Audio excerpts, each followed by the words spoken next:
Hello दोस्तों, मैं भोला से आपका स्वागत करते हैं आपके अपने यूट्यूब चैनल भोला क्लासेज में। दोस्तों, आज हम लोग पढ़ेंगे साइंस, जो बिहार बोर्ड द्वारा जारी किया हुआ मॉडल सेट है। चलिए पहला प्रश्न को देखते हैं। किस दर्पण में फोकस दूरी ऋणात्मक होती है? इसका राइट आंसर हो जाएगा ऑप्शन नंबर सी, उत्तल दर्पण। अगला प्रश्न है दर्पण की फोकस दूरी एफ और वक्रता त्रिज्या आर में क्या संबंध है? तो इसका राइट आंसर होगा एफ बराबर r/2 होता है। इसका राइट आंसर होगा ऑप्शन नंबर बी। चलिए प्रश्न तीसरा है, समान दृष्टि के लिए स्पष्ट दृष्टि की न्यूनतम दूरी कितना होते हैं? इसका राइट आंसर होगा 25 सेंटीमीटर, ऑप्शन नंबर बी। अगला प्रश्न है, श्वेत प्रकाश का कौन सा रंग किसी प्रिज्म से गुजरने के पश्चात सबसे कम झुकता है?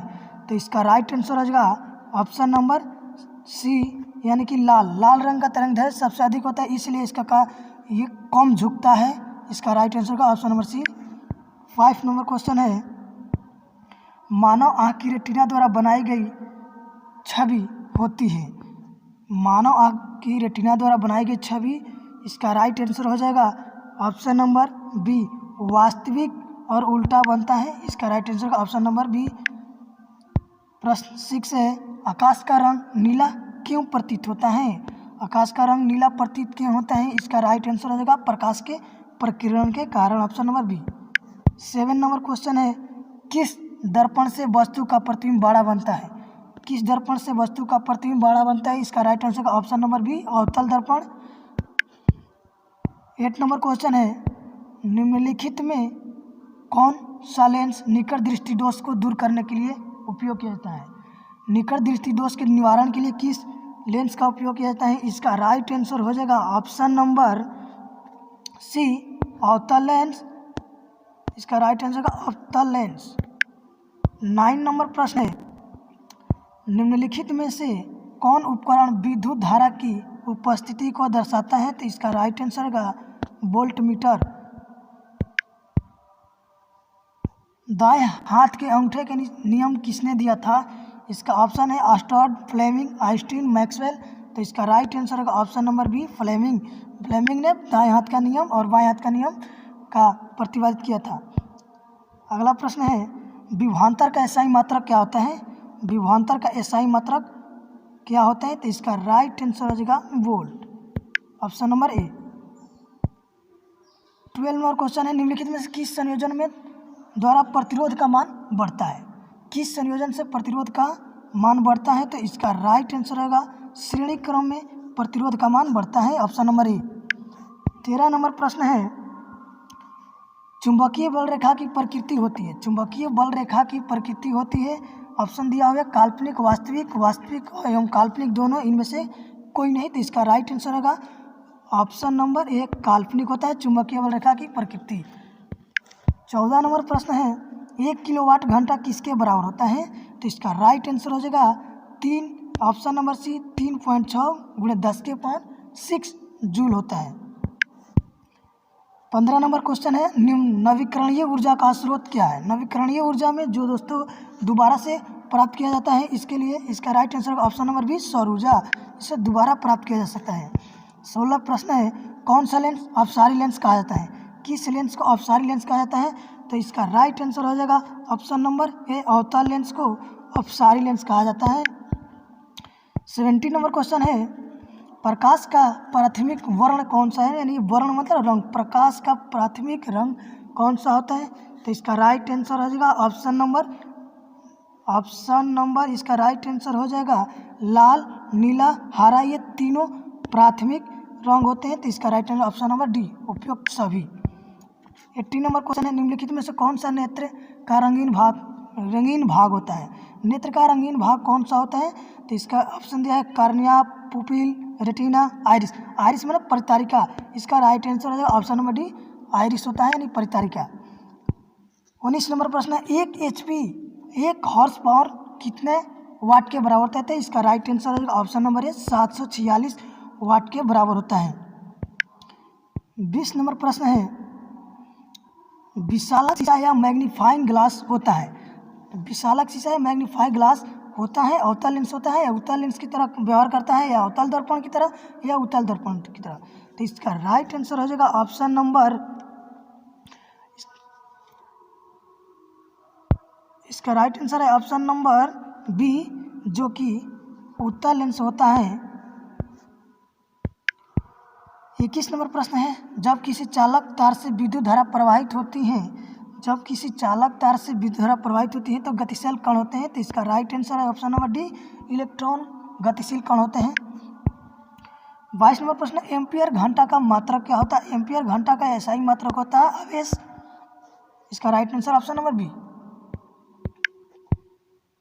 23 नंबर प्रश्न है, निम्नलिखित में से कौन सा मात्रक वाट के बराबर होता है? तो इसका राइट आंसर ऑप्शन नंबर ए, जूल प्रति सेकेंड होता है वाट का मात्रक। 24 नंबर प्रश्न है, विद्युत धारा का एसआई मात्रक या धारा का मात्रक यूनिट क्या होता है? इसका right answer option number A, ampere. 25वां प्रश्न है, ग्लोबल वार्मिंग के लिए उत्तरदायी गैस कौन है? इसका ऑप्शन दिया है O2, NH3, CO2, N2। तो इसका राइट आंसर होगा दोस्तों, इसका राइट आंसर होगा Na2, लेकिन यहाँ पर 10th की क्लास के अनुसार इसका राइट आंसर होगा CO2। शरीर में भोजन का पाचन किस प्रकार की अभिक्रिया है? शरीर में भोजन का पाचन किस प्रक्रिया द्वारा होता है? तो इसका राइट आंसर होगा ऑप्शन नंबर डी, अपचयन द्वारा। कली चूना पर जब जल डाला जाता है तो अभिक्रिया होती है। जब कली चूना में जल डाला जाता है तो उस अभिक्रिया ऊष्माक्षेपी होती है, ऑप्शन नंबर ए। 28वां प्रश्न है, निम्नलिखित में से कौन सबसे अधिक अभिक्रियाशील धातु है?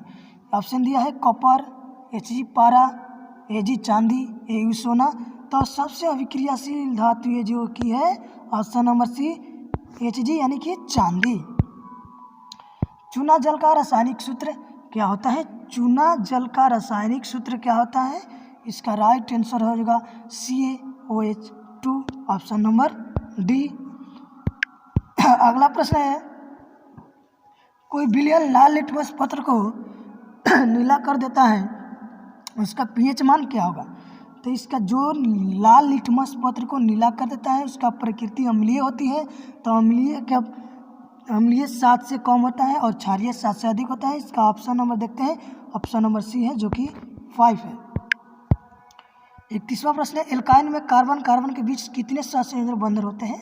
तो एल्काइन में कार्बन कार्बन के बीच कितने सहसंयोजन बनते हैं? तो इसका राइट आंसर होगा ऑप्शन नंबर डी, जो कि 4 होता है। 32वां प्रश्न है, ग्लूकोज का आणविक सूत्र क्या होता है? ये दोस्तों बहुत इंपॉर्टेंट क्वेश्चन है। ग्लूकोज का आणविक सूत्र क्या होता है? तो इसका राइट आंसर होगा C6H12O6, ऑप्शन नंबर देखते हैं ए में होगा। 33वां प्रश्न है, उच्च वसीय अम्ल के सोडियम लवण कहलाते हैं, उच्च वसीय अम्ल के सोडियम लवण कहलाते हैं साबुन, ऑप्शन नंबर ए। 34वां प्रश्न है, CHO अभिक्रियाशील मूलक को क्या कहते हैं? इसका राइट आंसर होगा ऑप्शन नंबर डी, इसको एल्डिहाइड कहते हैं। 35 प्रश्न है, आवर्त सारणी के किस आवर्त में दाएं से बाएं जाने पर तत्वों की परमाणु त्रिज्या घटती है या बढ़ती है, या पहले घटती है या पुनः बढ़ती है? तो इसका राइट आंसर होगा ऑप्शन नंबर डी, जो कि दाएं से बाएं जाने पर परमाणु त्रिज्या बढ़ती है। 36वां प्रश्न है, निम्नलिखित तत्वों में से उनके अधातु गुण के अनुसार बढ़ते क्रम में दोस्तों समय कम है इसलिए इसको प्रश्नों को आगे बढ़ा देते हैं। 37वां प्रश्न है, सिलिकॉन क्या है? सिलिकॉन क्या है? ऑप्शन दिया है धातु, अधातु, धातु, इनमें से कोई नहीं। तो सिलिकॉन दोस्तों ये अधातु है, जो कि ऑप्शन नंबर ये चिप्स बनाने में काम आता है। चलिए 38वां प्रश्न है, निम्नलिखित में कौन विद्युत धनात्मक तत्व है? किसके पास प्लस आयन होता है? तो इसका राइट आंसर होगा ऑप्शन नंबर सी, जो कि सोडियम के पास प्लस आयन होता है। अगला प्रश्न है, टिहरी बांध का निर्माण किस प्रदेश में किया गया है? टिहरी बांध जो है ये किस प्रदेश में किया गया है? तो टिहरी बांध जो भागीरथी नदी पर से है, जो कि उत्तराखंड में है, ऑप्शन नंबर बी 40वां प्रश्न है जो कि लास्ट प्रश्न है दोस्तों। वीडियो अच्छा लगे तो शेयर जरूर करना। 40वां प्रश्न है, निम्नलिखित में से किस धातु को केरोसिन में डुबाकर रखा जाता है? तो केरोसिन में किस धातु को डुबाकर रखा जाता है? तो दोस्तों जाहिर सी बात है, जो अधिक अभिक्रियाशील धातु होगा इसलिए उसको केरोसिन में डुबाकर रखा जाता है। इसका राइट आंसर होगा ऑप्शन नंबर बी, जो कि सोडियम।